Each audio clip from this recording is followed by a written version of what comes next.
Bonjour à toutes et à tous, je suis Mickaël Trapenard, conseil fiscal, et j'ai le plaisir de vous retrouver pour ce nouvel épisode de Tax Free. Si ce n'est pas déjà fait, je vous invite à aller consulter le disclaimer que vous trouverez dans l'onglet à propos de la chaîne. Dans la vidéo d'aujourd'hui, nous allons nous pencher sur les enfants, et principalement sur tous les éléments fiscaux qui peuvent avoir de l'impact sur la fiscalité de leurs parents.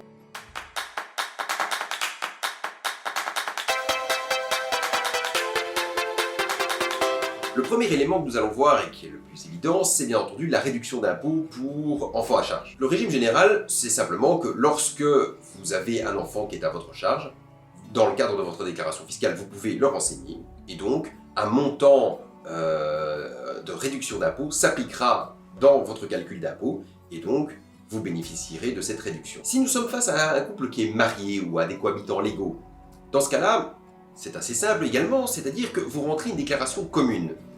Donc, vous n'avez qu'à renseigner les enfants qui sont à votre charge dans votre déclaration commune et le calcul de lui-même va appliquer la réduction d'impôt sur l'un ou l'autre des conjoints ou cohabitants légaux afin de réduire le plus possible l'impôt commun qu'ils devront payer. Si nous sommes face à deux cohabitants de fait, eh bien dans ce cas-là, les deux cohabitants doivent rentrer des déclarations séparées. Ça va être à vous, a priori, à devoir décider lequel des deux pourra reprendre l'enfant à charge, car vous ne pourrez pas le reprendre tous les deux, il faudra choisir. Généralement, on attribue l'enfant à charge aux parents qui gagnent le plus d'argent, afin que la réduction d'impôt, bien entendu, soit la plus efficiente en mettant cet enfant à charge chez ce parent. Pour les enfants qui ont moins de 3 ans, il faut savoir qu'il existe en fait une réduction d'impôt majorée, c'est-à-dire qu'elle est plus importante que pour les enfants plus âgés.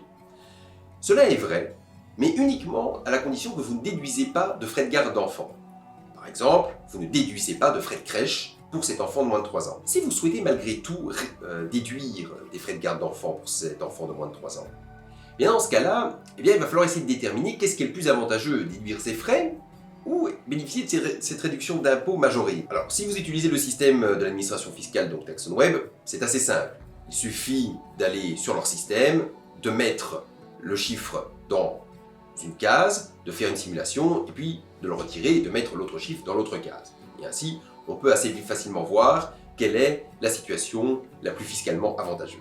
Dans le cas de parents séparés maintenant, l'enfant est normalement à charge du parent chez qui il est domicilié, et ce, à défaut d'autres stipulations contraires qui auraient été prises par les parents ou par une autorité. Pour des parents séparés, il est tout à fait possible de se répartir entre eux l'avantage fiscal de la réduction pour enfants à charge. Pour cela, il y a néanmoins plusieurs conditions à respecter. La première, c'est que l'hébergement des enfants soit égalitaire. Peu importe la méthode, que ce soit une semaine sur deux, que ce soit 2 semaines et puis 2 semaines chez l'autre, peu importe.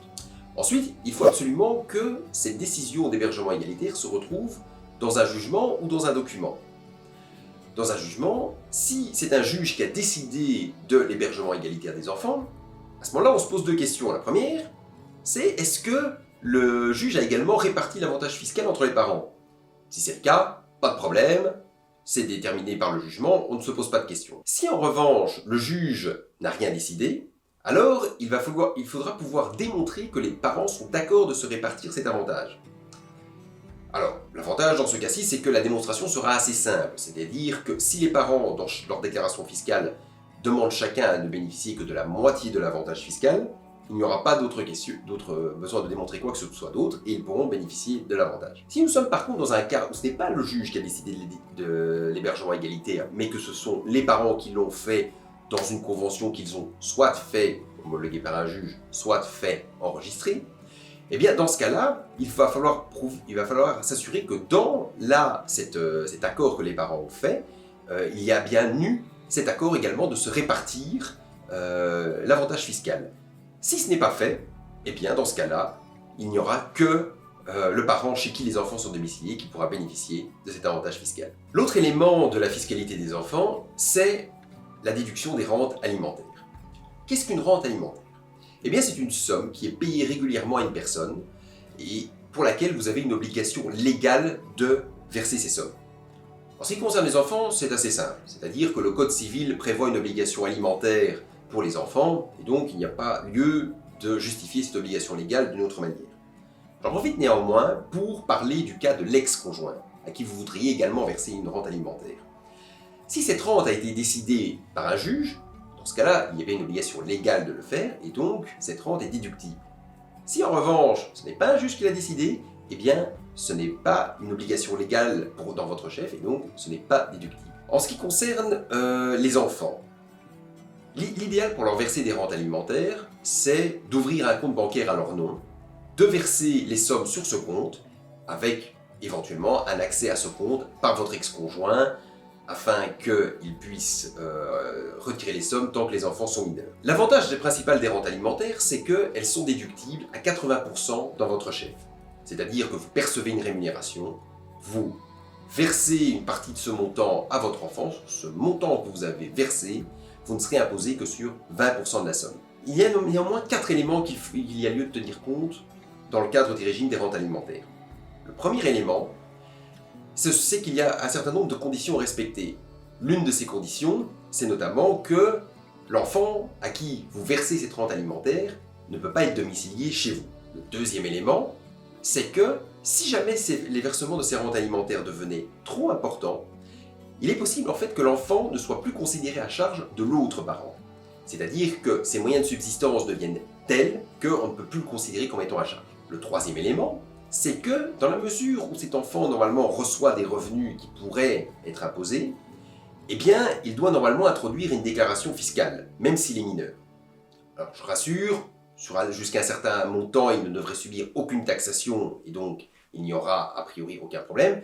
Mais c'est vrai que si les montants devenaient très importants, il risquerait d'être imposé, mais probablement à un taux inférieur au vôtre. Et enfin, quatrième élément, il ne faut pas oublier que le régime des rentes alimentaires est totalement incompatible avec la réduction pour enfants à charge.